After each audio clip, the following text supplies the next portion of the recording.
Hello everyone, and today I come to you with a very interesting game between Charlie Chaplin, of all people, against Samuel Reshevsky. Now, Chaplin is the famous film and comic actor from the silent era, and I actually didn't even know he played chess, and he plays it quite well judging by this game.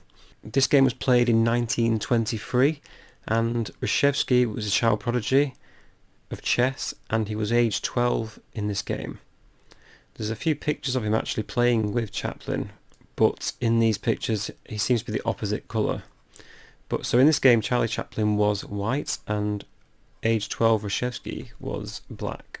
Chaplin kicked off with 1e4, Reshevsky played e5, and we went knight f3, knight f6, and now d4.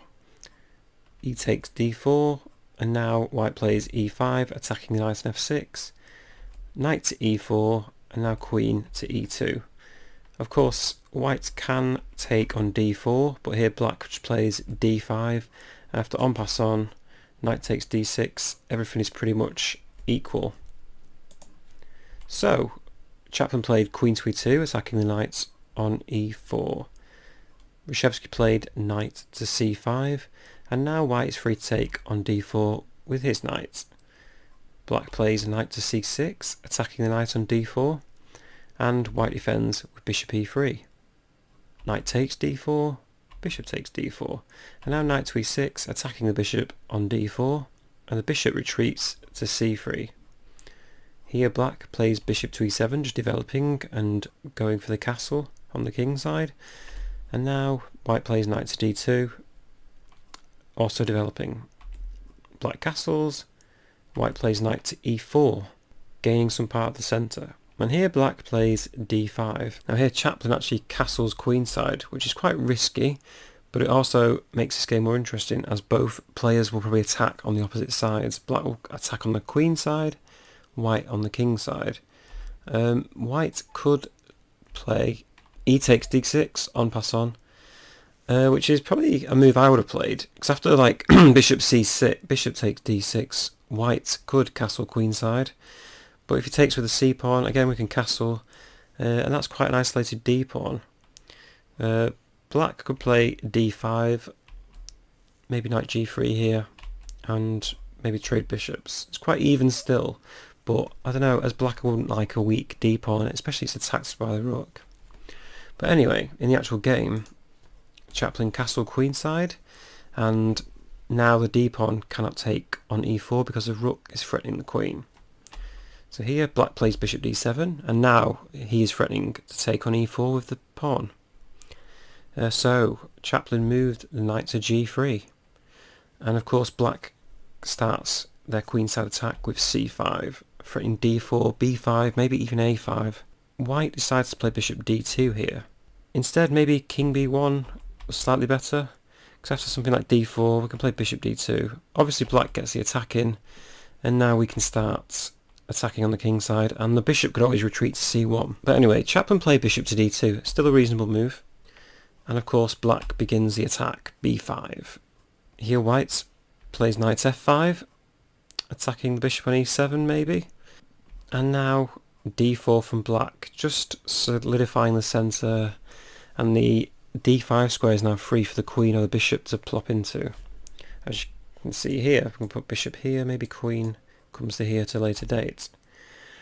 Chaplin decides to attack on the king side, the right thing to do, get some counterplay. And now knight to c7 from Reshevsky, attacking the knight on f5. We've got some various options here. Now, in the game, Chaplin actually took on e7 check, so we're swapping a good knight for probably a poor bishop, probably not the best option. Instead, maybe g4 was better here, because if we take on f5, g takes f5, we get some counterplay, the g file's open, and we've got some good attacking potential. We could do rook to g1 maybe, followed by queen to g4, attacking down here. So black could play something like queen d5 here, and we could continue with rook h3 for instance. And now a big threat is actually f6, so if for some reason maybe black continues, play c4, we could play f6 as white, and Chaplin would be winning this game if this happened. Because if G takes f6, we've got things like bishop g2, some tricks, and if queen takes, we can play rook g3, winning the queen. So, for instance, Reshevsky could have played f6 if he follows this variation, and we could continue c4 takes, bishop takes c3. Maybe something like queen takes a2. And I think Chaplin would be winning this game if this actually happened. Like, I'd be really happy as white here. We've got a good attack going. Sure, black has a few checks, but nothing we can't handle. Back to the game. Chaplin took on e7. The queen captures. And now Chaplin played bishop g5. Now, I've run an engine here, so it suggested rook to e1. It's quite even. Black could continue something like c4, maybe queen f3, queen c5, h5, knight d5, and possibly black's pieces are more coordinated, you have to say, and his pawns are more solidified. These pawns are quite isolated at the moment, especially if black manages to play bishop to e6. In the game, Chaplin played bishop to g5, and now he plays queen to e6 by Reshevsky, attacking the pawn on a2, and this is where he takes control. King b1 to defend on a2, and now knight d5, just getting more pieces into the attack, and also threatening to go b4, and after b4 all his pieces are starting to come into play. Maybe bishop d2 here would have been better than what he played. He played g3, and now knight b4 can be played, so bishop d2 would have stopped that. So now a2 is attacked by 2 pieces, so he's forced to defend and play b3.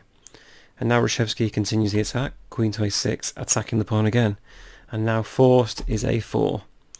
So we can't take the pawn yet, because b takes a4, the queen will take the other queen, followed by bishop recapturing and winning a piece. So instead, queen a5 was played in the actual game. Queen b7 was also an option, attacking the rook on h1. Bishop h3. If we follow this set of move, bishop takes, black would have been in quite a good position anyway. In the game, however, Reshevsky played queen a5, king b2, and now Reshevsky played b takes a4, possibly threatening to push to a3. For this reason, Chaplin played rook a1. B takes a4 will be followed by something like rook fb8, and now where do we go as white? Something like queen c4, but then so after bishop e6, what do we do? I think it's game over. The knight just moves and it's going to be a discovered check. So after rook a1, Reshevsky played rook ab8, adding another piece into the attack. Chaplin played king to c1, just removing off that b file. And now Reshevsky pushes the pawn a3. He could push to a2 at a later date and it will be game over. Bishop d2, adding a defender from Chaplin, but it seems to be a bit too late.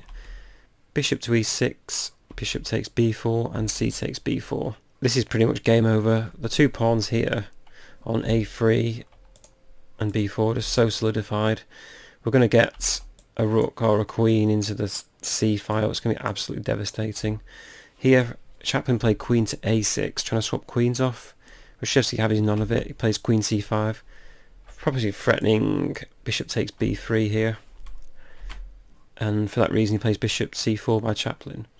After rook to bc8, Chaplin actually resigned here, can't blame him. We've got all the pieces into the attack, these pawns are just not budging. So after there, where does white actually go? I can't think of a good move. Because after this, after taking on e6, it'll be checkmate.